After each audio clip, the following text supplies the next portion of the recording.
Hello everybody and welcome to my car. My name's Madeleine. It is currently the 9th of February 2025 and this is my first ever vlog. We're just gonna have a bit of a chat. My name's Madeleine. I am a musician and I have sort of just really started taking it seriously and want to pursue this as a full-time career, so I thought I'd sort of document the process a bit, like a bit of a virtual diary. It doesn't really matter if no one watches this because I'll probably watch it back and just sort of document the process of it all. So I've just released second single, Take the Hint, and lots of people seem to be really enjoying that, which is fucking great. It was it's a song that was written quite a while ago actually. It was written like sort of springtime last year and only just released it now, but good things come to those who wait. I didn't really know like kind of what to talk about, so I put a question thing on my Instagram story, so I'm just going to be answering a couple of those questions. So a good place to start off was two people asked sort of how I started off making music, and therefore I thought I'd give a bit of a some people were just eyeing me really weirdly then, sorry if I paused. I live in like an old people area and I don't think they've seen people vlog before, sorry if I pause, but I'm probably gonna get a few weird looks for this, but it's okay. I don't care what anyone thinks. They're still looking at me, oh my god. This old man. Well, no, I don't think he's that old. He's got white hair in this like brown jacket. He just was pointing. I think he was like, who's that girl talking to? But anyway.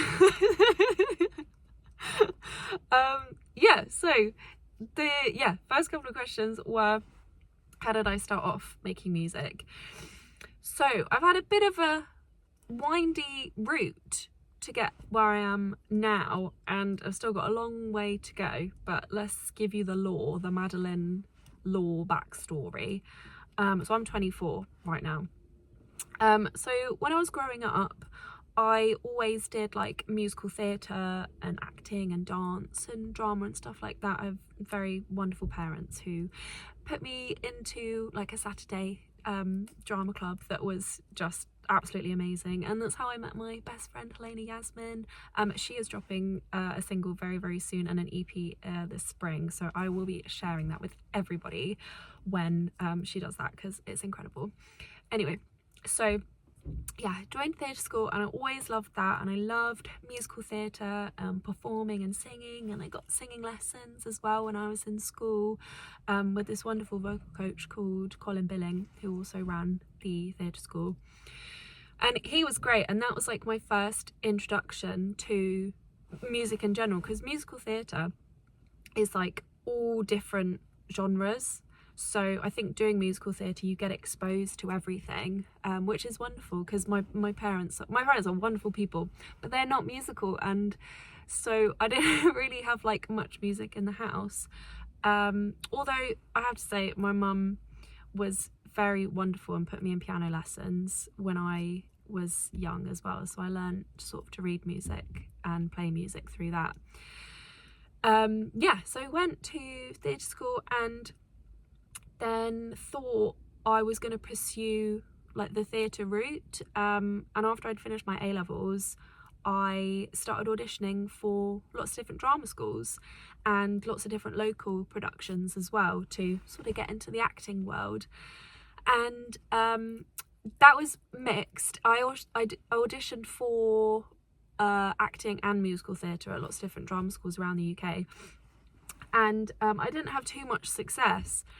I got a couple of recalls for different places, but I think I was just very young and not ready for that at the time. which is okay. Like, I was fucking, what, 19 or something? Like, there's no need to be ready for London and ready for drama schools at 19. Like, that's silly. And, but then in my sort of, I guess call it my gap year, like after finishing A-levels, I was still living at home, and I got cast in a local production with the National Trust of Romeo and Juliet, the Shakespeare Romeo and Juliet, and that was going to be a game changer. I was cast as Juliet, like the lead role, and I thought, oh my god, like it was paid, and it, that was going to be my first professional credit, and I thought, oh my god, okay, it's starting now, like this is the start. And alongside that, I was going through the recalls for a drama school in the UK called RADA, that is sort of one of the most prestigious acting schools we've got here. So many famous names have been there, like Alan Rickman and Phoebe Waller-Bridge, loads and loads, Cynthia Erivo, loads of people like that. And I got to the final round. Well, I was about to do the final round, and I thought, oh my god, right, I've been cast in this production, I'm about to go to the best drama school ever. I thought, oh my god, life is great. And then COVID happened.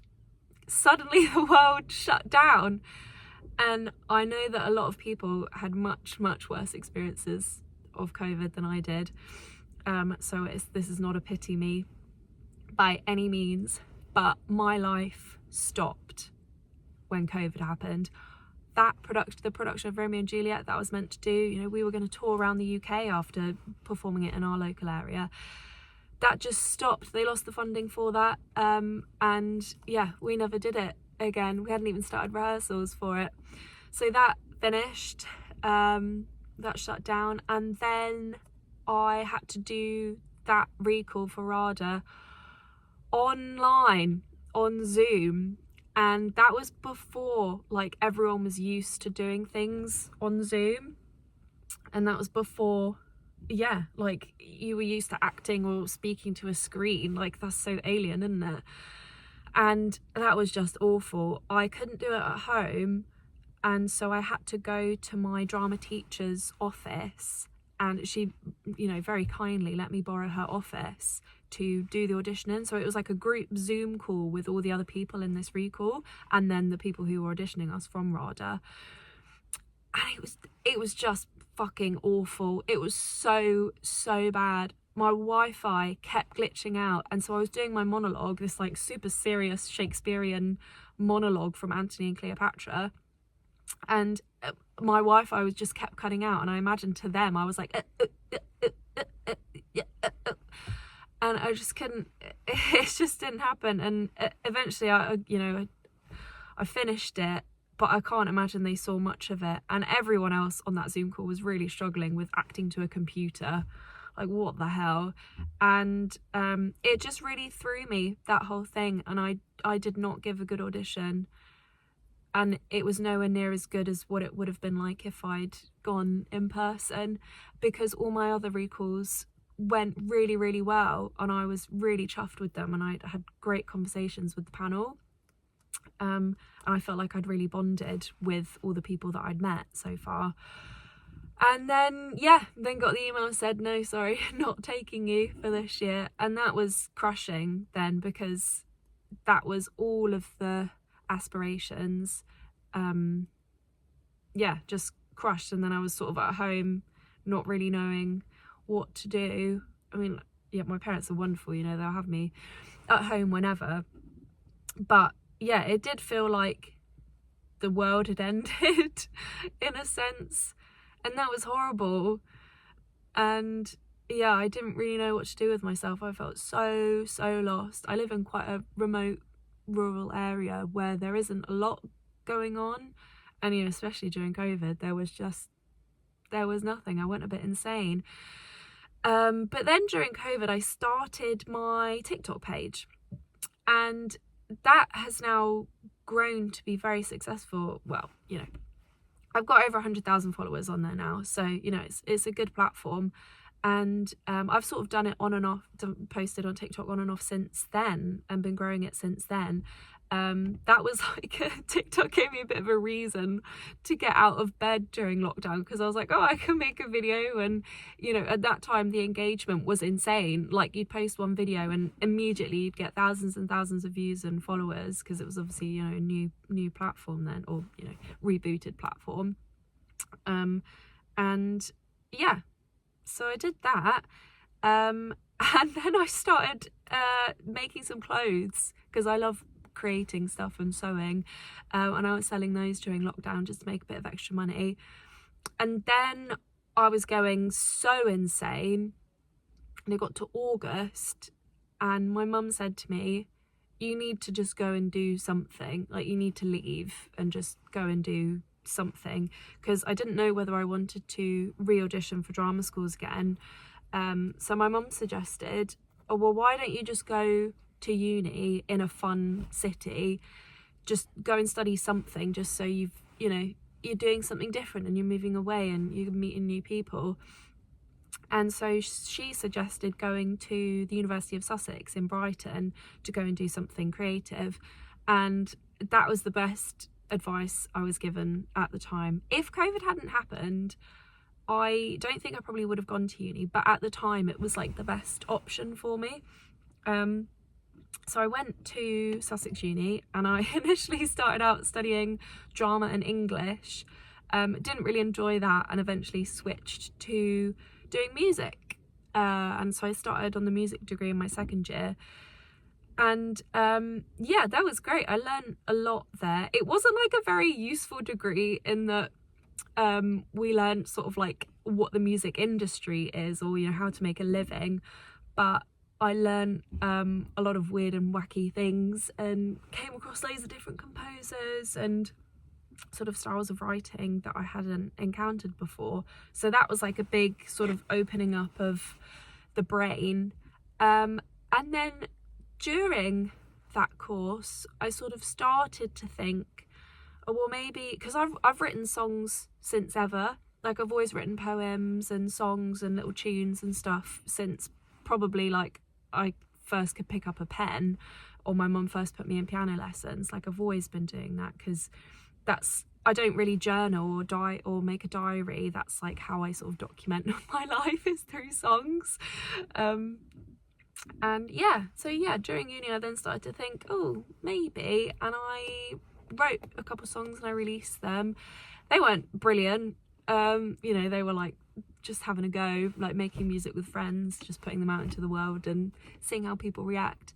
And yeah, that was cool. And what happened after that? Yeah, so I finished my course, and I felt very lost then after finishing my course, because when you're in the structure of academia, it's like there's always a purpose. It's like you've got an exam to prepare for, you've got an assignment to finish, you've got a performance to practice for, and then suddenly that structure was gone. And I was really sort of taken aback then, of thinking, you know, fuck, what do I do now? And I was like, oof, I don't fucking know. And then I ended up meeting a boy, and I fell in love with him, and we dated for about 2 years. But about 3 months after we met, you know, after I finished uni, I moved back home. So we were long distance then for a while. And so at home, you know, I was really lost. I didn't know what to do. So I was just writing loads. I started writing a musical that based on a book that I ended up not being able to get the rights for. And I spent about 4 months writing that musical. I'll still write a musical at some point. That is definitely something I'm going to do. And yeah, just writing loads of songs. I guess I see it now as like I was practicing songwriting effectively, like trying to figure out my own style. I was also doing a lot of social media, like a lot of TikToks, and that was great because that really, really grew my following on there, which I'm very thankful for now, because it means I can promote my music. And then I got to a point where I was like getting really sick of being at home. You know, you're under your parents' rule. I had no friends here because I'd been away at uni for so long. So yeah, I didn't really know what to do. And then I really wanted to move closer to my boyfriend at the time, and he wanted me to move closer. And so I ended up getting a job as a receptionist in a property investment company in Brighton, just because that was the only job that replied to me. And so yeah, I moved back to Brighton for about 6 months, and I worked as that receptionist for maybe 3 months. And then I worked as an investment property sales consultant for a couple of months as well. Safe to say, I shall not be pursuing a career in investment property. That was not for me, but I just needed a job, and I wanted to live in Brighton because I love it so much there, and I wanted to be close to him. But it just got to the point where I was like, what the hell am I doing? I felt so lost. I'd like completely lost my way and lost what I loved doing, because I was just getting so exhausted from this 9 to 5 that I wasn't able to do any music or any performing, because I was just so exhausted. And I had originally thought, when I first moved and I first got that receptionist job, I was like, right, okay, this will be an easy job. Like, I'll be able to work on my music in the evenings and then do gigs at the weekends, and I'll be supporting myself and saving money and living in Brighton. And I thought it would be like the perfect balance and the best life. I hated it. I really hated it. I hated that 9 to 5 desk job. I'm like so fidgety. Like, you can't see my hands, but I'm like always fidgeting with something, and it was a nightmare. And I got so exhausted and tired, because I am not a morning person whatsoever. My like peak brain activity is, I'd say, like 9 p.m. to about 3 a.m. is where I do my best work. So a 9 to 5 does not fall in Madeleine peak brain activity. Yeah, that was not great. And whilst I was doing all that work as well, I had some surgery that was really, it was minor surgery, but it still took its toll on, you know, my mental health. It was really worrying. I'd been getting this pain in my side since ever, really. And turns out I had a growth in my reproductive system, and I had to have that taken out, and it's all good now. But that was really scary, and that was a bit of a curveball, and I think that threw me a little bit and made me feel a bit weird, but I'm allowed to feel weird about that, you know. Everyone would probably feel a bit weird about that.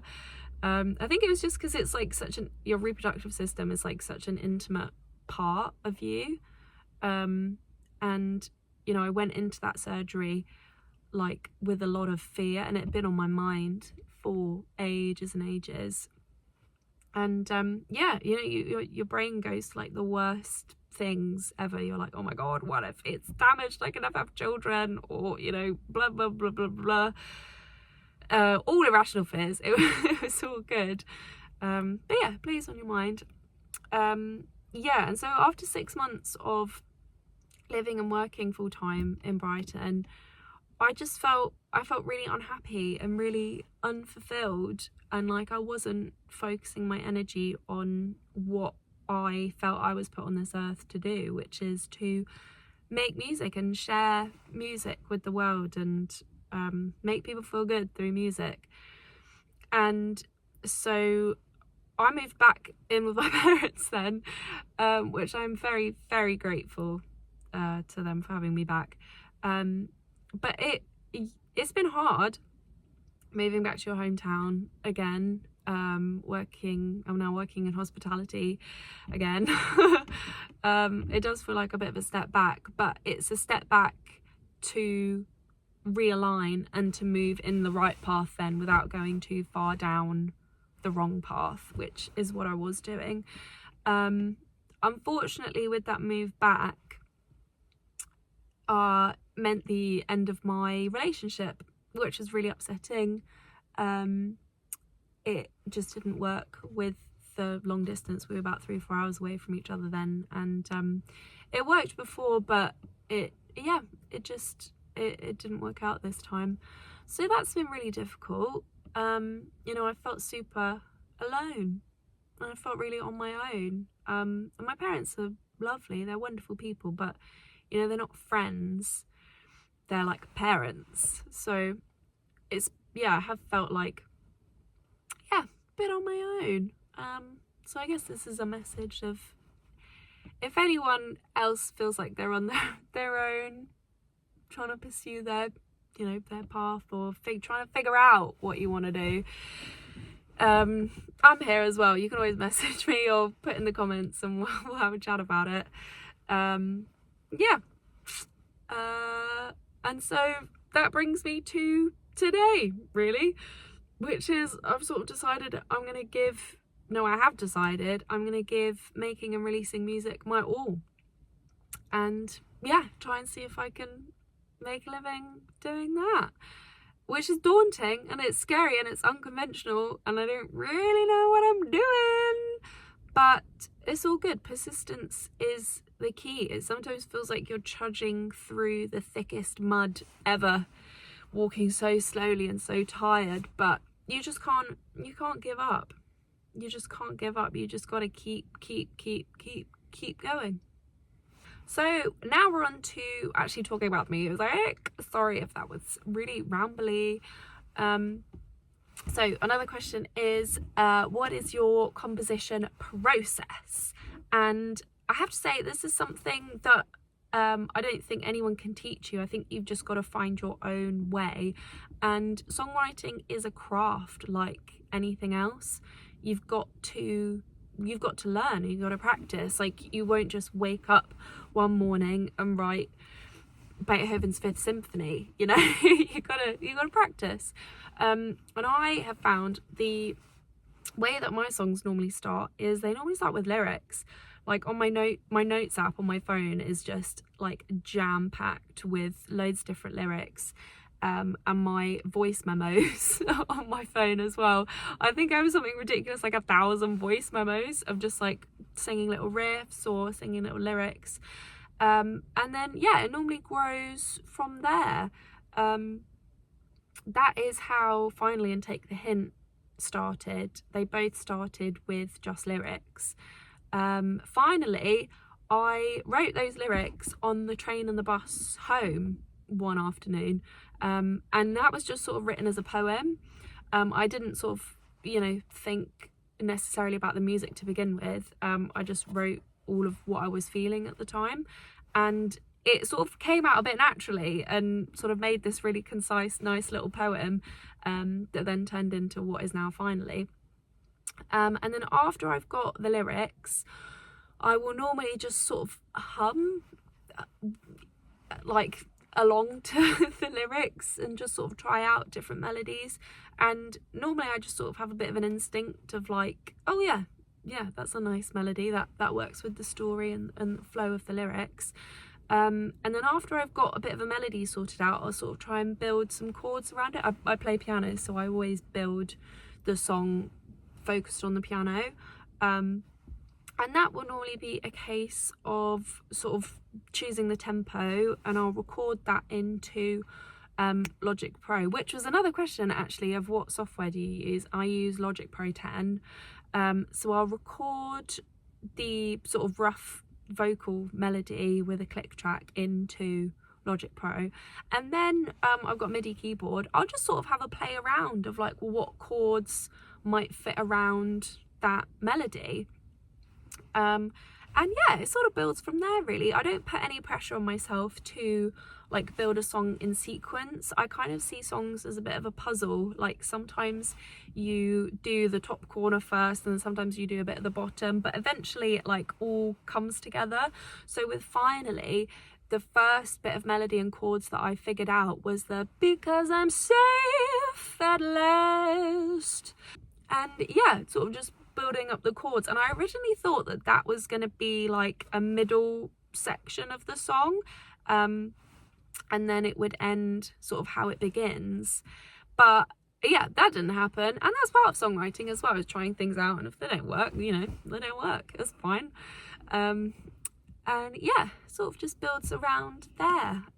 Another thing I like to do when I'm writing a song is, if I know the sort of vibe, I'll make a playlist of all the songs that I like that are sort of within that vibe. So I knew that with Finally, I wanted it to be just piano and vocals to sort of capture that like soft in love feeling. And so I made a playlist of songs sort of similar to that. And so in that playlist were songs like Lately by Stevie Wonder, Yebba's Heartbreak on the Drake album, and Portrait of Tracy by Jaco Pastorius. And the beginning, when I listened to Portrait of Tracy again, sort of in the context of thinking about building Finally, the the opening of Jaco Pastorius's A Portrait of Tracy really, really inspired the opening of Finally, because Jaco does this amazing jazzy riff that's like the and he sort of plays around with tempo, like that whole piece has got a super rubato feel about it that I just love, and so that was a huge influence on Finally. And yeah, so the opening sort of like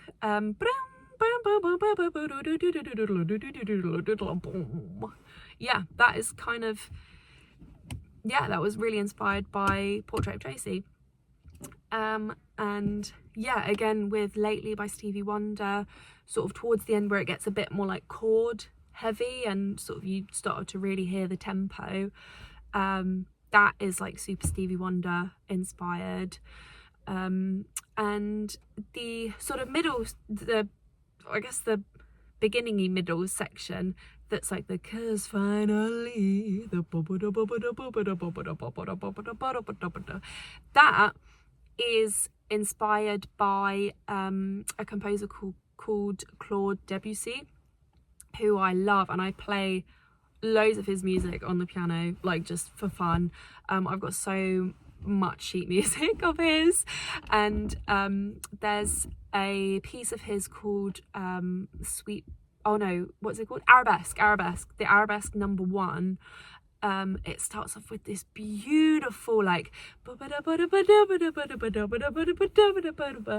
and I love playing that on the piano because it's kind of simple to play but it sounds beautiful, and I was like, I'm gonna take that. So yeah, it's kind of just like a jigsaw, get all these sections, then put them together and then record it, and it kind of all works. And the funny thing about Finally was it was written in one evening. It just sort of flowed, and that is the best way to write songs, and I think that's how you get the best songs, is when they just flow, because there's, you know, it's not stop and start, it's just easy, and there's a reason that it's easy, and it's because it's a good song. Sometimes I've found if I'm really struggling with a song and it's just like not quite working, I'll just sometimes just put it to bed and not bother about it for like 6 months, and I'll come back to it and it might work, but there's a reason that it's not working, and you shouldn't, well, in my opinion, you shouldn't put like too much time into something that's just not working, because not every song you write is going to be a #1 hit. You know, I'm sure there are so many abandoned Taylor Swift songs. I'm sure there are so many abandoned Beatles songs. Like, not everything that they produced was, you know, going to be a masterpiece. But, you know, the songs that are extraordinary, and it's because, yeah, I'm sure the writing process was very swift for them. Yeah, if that makes any sense. Sorry if that's rambling. And so now let's talk about Take the Hint. So one of the other questions was like, what was the inspiration behind Take the Hint, or like, you know, the characters and all the people I sing about in Take the Hint. Take the Hint again started as lyrics, and let me tell you a funny story about the actual beginning of Take the Hint. So that "Why don't you just shut up?" that I was working in a pub at the time, and like, it was, I have a feeling it was like a really busy Sunday because they did Sunday roast, and so it was just jam-packed. Like, we were understaffed, underpaid, there for like 12 hours, and I was like so thirsty and hungry and tired by the end, and some customers were just like really pushing my buttons. And so I went into the kitchen, I like burst open the door, I went into the kitchen, and I sang. I was like, why don't you just shut up, as like a kind of like a trying to get my frustration out. And then I went to myself, oh, okay, that's kind of funny, that kind of works. So I went into the like fridge back drink storage area, and I like quickly recorded it on my phone, and then the rest of the lyrics came after a really, really horrible shift there. I have a feeling it was like a bank holiday, and so it was packed, and this one customer, I was bringing out his food and I couldn't carry everything, so I had to do 2 trips, and he thought I'd forgotten something, and this grown-ass man hit me because I'd forgotten his gravy or something like that. He hit me, not like across the face, but on my arm, and was like, you stupid da da da da da. And at the end of that shift, I came home crying. I was so devastated, not by that action, but just how poorly I was consistently being treated. Not by that pub in particular. All the people that ran that pub and worked there were wonderful. They were great. It was just the customers were, I don't know, there was something in the air there it was just awful. So I was bawling my eyes out driving home, and I put on the Amy Winehouse Back to Black album, because what do you do when you're sad? You play Amy Winehouse because she makes you feel better. And then I think I had the Amy Winehouse Spotify radio one as well, so people like Adele and stuff were coming up, like big female powerhouse ballads. And then some of her Frank album came on, and some of her lyrics in Frank are fucking hilarious. Like, she just makes fun of people. And then I Heard Love Is Blind came on, the one where she basically sings about cheating on her boyfriend, but it's not her fault because he was hot and he looked like her boyfriend, so it doesn't matter.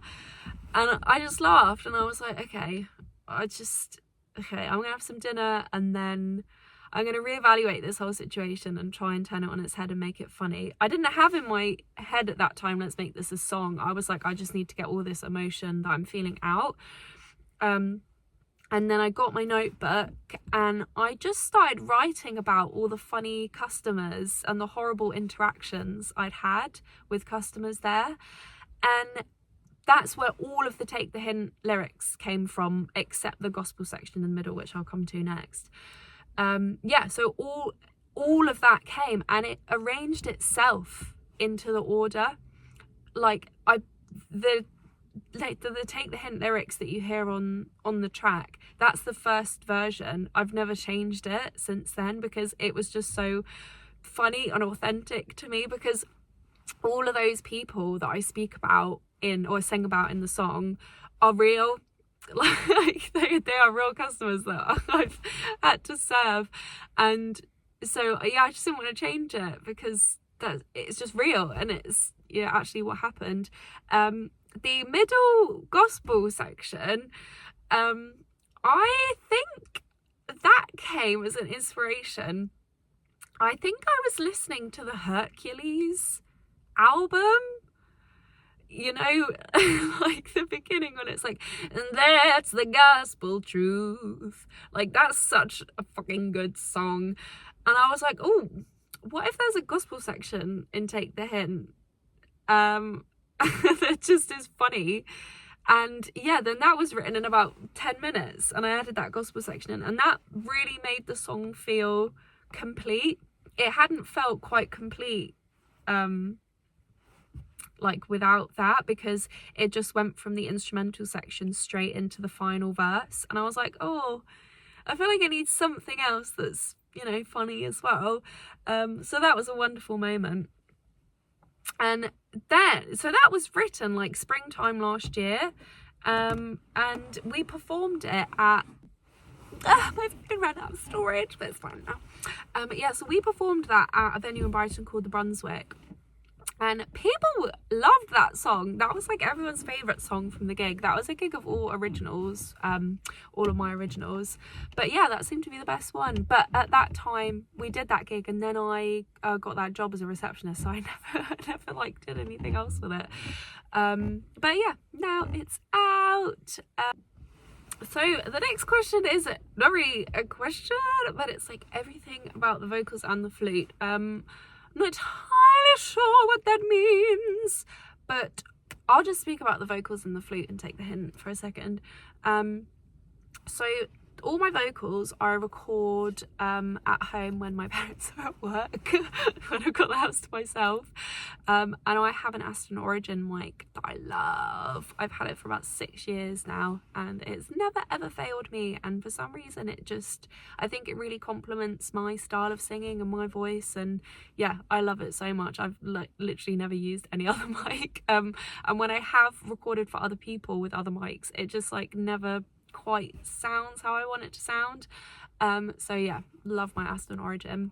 Not sponsored at all, by the way. I do just love them. And when I'm recording the vocals for a track, how I normally will do it is I'll do my warm-ups, obviously do some like and some humming and some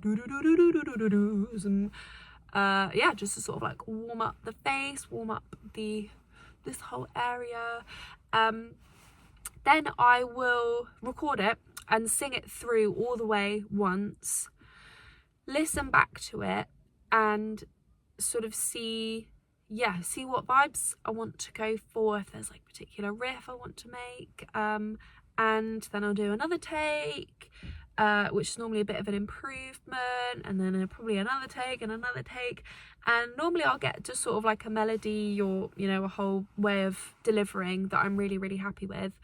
And then once I've got that mapped out, I will normally record section by section. So I'll record like verse 1, make sure I'm super happy with verse 1.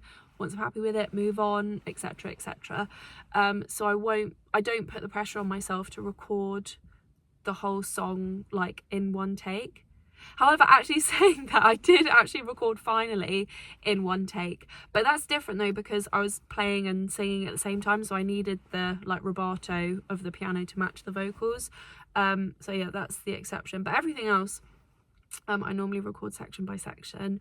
And it also allows me to like adjust the gain, because, you know, my voice, like I like to play around with dynamics. You know, I like to go really, really low and soft and then open up for the like the big growly moments. Yeah, so it gives me a chance to adjust the gain, because often when I'm recording like the really low bits, like I really wish that people, like that does sit quite low, and so I have the gain quite high, so it, you know, picks up everything. I don't know if that's the right way to do it. I've had like no music tech training or whatever. I just sort of do what works for me. It's a figure it out process. Yeah, the flute, the jazz flute done by Maria. Oh my god, how beautiful, how epic. And the flute actually came very early on in the recording process for Take the Hint. So it was recorded, Take the Hint was recorded by all session musicians. Like I wrote the parts and then sent it to session musicians so they could play it and send me the audios back. So it was cool. It was recorded by people like all around the world, and so I'd recorded the piano, the like electric keyboard that you hear. I'd recorded the first draft of the vocals. I had then programmed some MIDI drums, and there was some bass on it at that point, and then I sent it to no there wasn't bass, it was literally just vocals and keyboard and MIDI drums, and I sent it to Maria and I said, girl, please do some cool little jazzy flute like fills in between the vocals, and then a solo in the instrumental section. And that was her first draft. She was a one and done, and I was like, that's perfect. Like, I literally don't want anything else. So that was amazing. And then a lot of it was actually shaped around the flute in a weird way. Like, then I came to write the horn parts, and it just sort of like fit around the flute so well. And yeah, that's epic. I kind of want to have flute in like every song now ever, because it's probably my favorite instrument. And the baritone sax as well. Baritone sax and the flute are probably my favorite instruments. And the double bass, that's got to come there as well. Yeah. Next question, it's not really a question, but from the wonderful Milo, is how are you so ethereal? And what a compliment. How are you so lovely? How are you so generous? How are you so kind? But I tell you what is ethereal is my next single. My next single is a pop, jazzy, big musical theatre style ballad called My House. And it's all about sort of wanting to keep your own personal space and keep your aura clean of people that drain you, and not being afraid to put those boundaries in place to protect yourself and your mental well-being. And it's got some beautiful piano and some strings.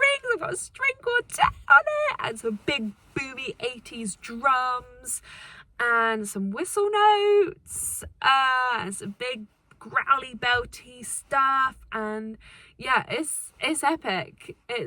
I really love it. I played it to my mum yesterday and she really liked it. The mix is not quite done yet. It will be done very soon. I'm just sort of figuring out what I want from the mix, really, because the mix is still like, you know, really part of the creative process.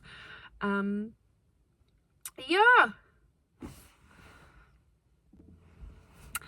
I'm not really sure what this year has in store. I'm just going to be writing and releasing as much music as I possibly can, and as much as I can possibly afford to do, and just kind of see where it takes me. I really want to get to a point where, you know, I've got enough songs out that I can then make some CDs and vinyls, because I've had so many messages, people like, can I have it on vinyl? And that's just a bit expensive to do right this second, but once I've got a bit of a compilation of songs, I'll put them all together. I really want to do some merch as well, because I love drawing. Drawing is like one of my favourite things to do and wind down and relax with. Yeah, so I really want that. And yeah, so just, it's nice to have you on the journey with me. Yeah, it's exciting. I've got no clue what's going to happen this year, but I'm excited for it. And yeah, just thank you to everyone who's streamed finally and Take the Hint so far. It's so cool seeing all the analytics for it. It's Take the Hint is now reached like almost 50 countries around the world, which is so cool. That's so epic. And I think my top country is like the United States, which is like the other side of the world. Like, people on the other side of the world are listening to my music. And then I think the second is the UK, which is obviously where I'm from. And then the third is Australia. Australia's so far away. I don't even know how far Australia is away, and I don't even know anyone in Australia, so that's pretty fucking cool. And yeah, it's just all the messages that I've received about Take the Hint and about Finally have just been so nice and so affirming, and it's great motivation, because it is really hard like to stay motivated when you're just sort of on your own with it, because I do feel very on my own with it. But you know, that's how you learn. That's how you learn. I'm effectively trying to build a business here. So yeah, I'm trying my best. We'll be releasing as much music as I possibly can. So the next single after My House, I am thinking it's gonna be a funk tune. I have this funk tune that I wrote ages ago about this girl that I had a huge crush on, called the song's called I was about to say the girl. The song is called Disco Diva. That was about to come out and be like, the girl is called Disco Diva. Her name was not Disco Diva, but it should have been. Hence why I called her Disco Diva in the song. And in the song, it's basically about this like mythical sexy woman creature that roams dance floors and infects people with the funk. So I think that's going to be the next one. Yeah, follow along for the journey. It'd be cool to watch this back at the end of this year and see what's happened. There's so much that I want to achieve. This is like totally unrealistic, but my goal for this year is to be on the Jules Holland New Year's Eve show, like 2025 New Year's.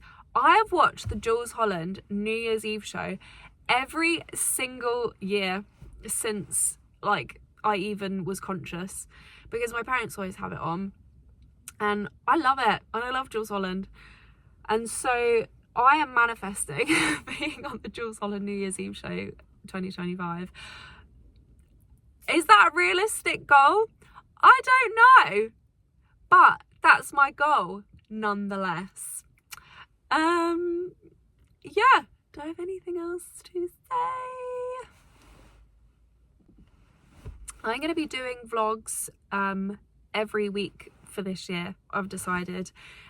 Just, yeah, it's like a bit of a diary to keep people updated that are interested.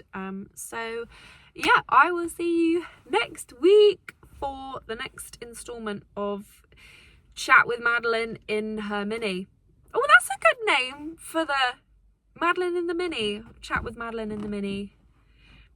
Mini chats with Madeleine. Oh, I'm not sure. I'll come up with a name later on. But bye bye. I love you all, and I will see you next